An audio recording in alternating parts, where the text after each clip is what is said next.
Good morning, and thank you for joining us for today's Daily Market Outlook. Joining me today is Emily from our trading room to tell us more about the recent developments. Emily? Gold prices rose to a near 4-week high, supported by safe haven demand, while investors weighed how US President-elect Donald Trump's policies would impact the economy and inflation. US mortgage rates increased to a fresh 6-month high this week, a trend that, together with elevated house prices, could further squeeze potential buyers from the market.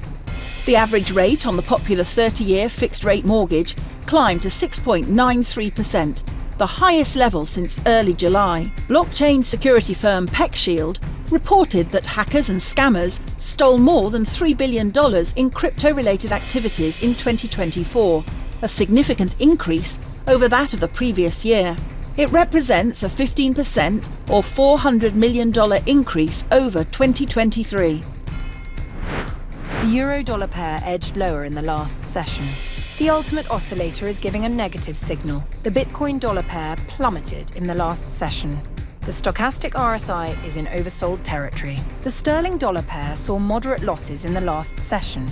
The Williams indicator is in oversold territory. The Aussie-dollar pair edged lower in the last session. The CCI is in oversold territory. Prepare for market movements as the economic calendar for the upcoming days includes a mix of high-priority and moderate-impact releases. These data points could create trading opportunities and drive price action across various sectors. These key releases could set the tone for trading in the near term. Understanding their potential impact will help shape effective investment strategies. We hope that you've enjoyed today's Market Outlook. On behalf of all of us here, we wish you a productive trading day. Be sure to log in tomorrow morning for the latest news and events from the financial markets. Your trusted choice in online trading.